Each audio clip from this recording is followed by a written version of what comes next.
शिव गीता के आरंभ में ऋषियों ने प्रश्न किया कि सायुज्य मुक्ति का उपाय क्या है, क्या उपाय है। तो सूत जी ने कहा, शिव ज्ञान, जो शिव ने स्वयं रामचंद्र को दिया था दंडकारण्य जंगल में। उस ज्ञान को सुनने मात्र से जीव मुक्त हो जाता है, लेकिन यह ज्ञान किसी को भी नहीं दे देना चाहिए। क्यों? क्योंकि ऐसा होने से देवता लोग रुष्ट हो जाते हैं। क्योंकि जो संसारी जीव है वह कामनाओं की पूर्ति के लिए देवताओं का यजन करता है, देवताओं का पूजन करता है। देवता तृप्त होकर उन्हें सांसारिक भोग प्रदान करते हैं। इसके बिल्कुल विपरीत शिव का पूजन करने वाले बिना इच्छा लिए निष्काम भाव से शंकर जी की आराधना करते हैं। जो आत्म भाव में स्थित होता है वो कोई इच्छा नहीं करता, उसे कोई संसारिक भोग नहीं चाहिए, तो उसे भोग ही नहीं चाहिए, तो वह देवताओं का पूजन क्यों करेगा?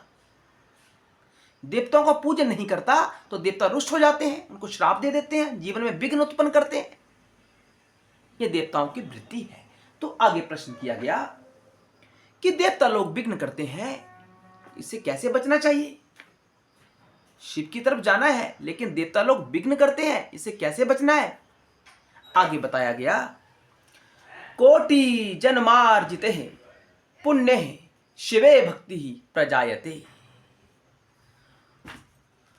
करोड़ों जन्मों के पुण्य जब संचित होते हैं तो जीव की शिव में भक्ति होती है। करोड़ों जन्मों के बाद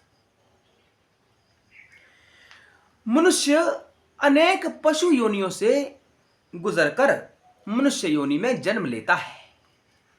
पहले उसमें पशु तुल्य संस्कार होते हैं, यानी हम सभी पहले पशुवत होते हैं। जन्म के समय हम सारे पशुवत होते हैं। जैसे जैसे हमारी चेतना का विकास होता है, हमारा मन और बुद्धि का विकास होता है, तो हम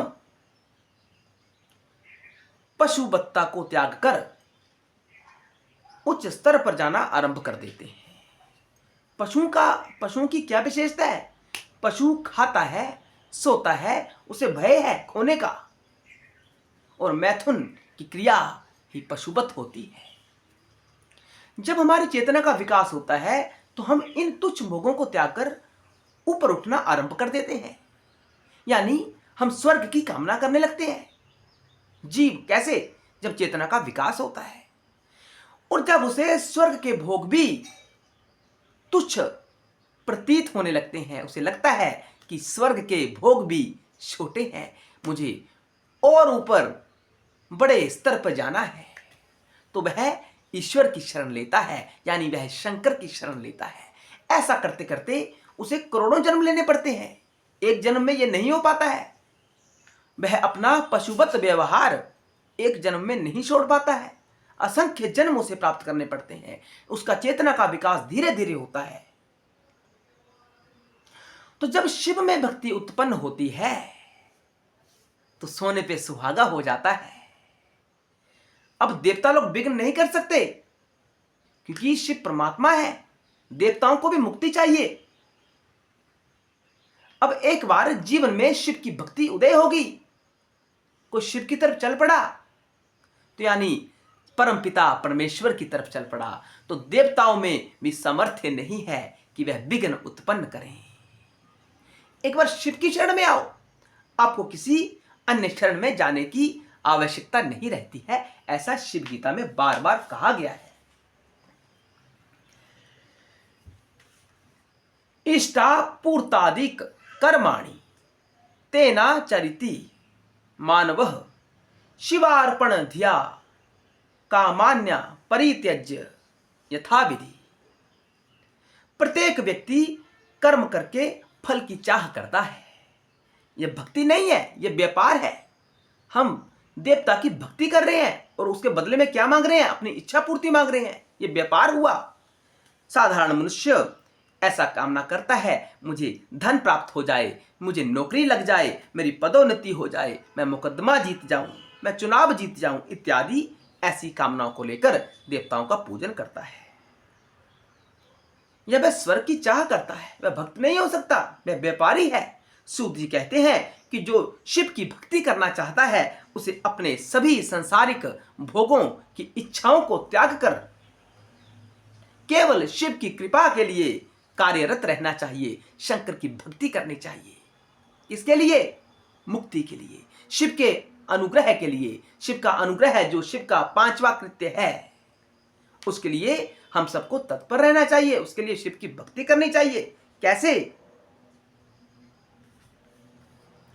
अपने कर्मों को, कर्म तो करे, अपने कर्मों को और कर्म के फल को शिव अर्पण कर दे, शंकर जी को अर्पण कर दे कि हे शंकर, जो भी कर्म मेरे माध्यम से किए जा रहे हैं, इस शरीर के माध्यम से, सब आपको अर्पण है। मैं तो आपका तुच्छ भक्त हूं, मुझे अपना अनुग्रह प्रदान करें, मुझे मुक्ति प्रदान करें, जो मेरे जीवन का उद्देश्य है। मैं समझ गया हूं कि मुझे आपकी तरफ चलना है, मुझे किसी अन्य देवता की तरफ नहीं चलना है। ऐसा साधक को धारणा करनी चाहिए, मन में ऐसा भाव करना चाहिए।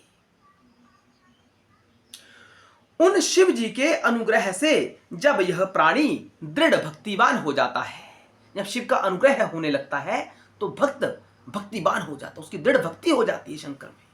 और जब भक्ति बढ़ जाती है तो सारे देवता विघ्न करने में असमर्थ हो जाते हैं। वह विघ्न छोड़कर, भयभीत होकर देवता पलायन कर जाते हैं, भाग जाते हैं। क्योंकि जब किसी मालिक की किसी के ऊपर कृपा हो जाती है, मालिक की कृपा नौकर पर होगी तो अन्य नौकरों की क्या वो है, क्या सामर्थ्य है कि विघ्न उत्पन्न करें।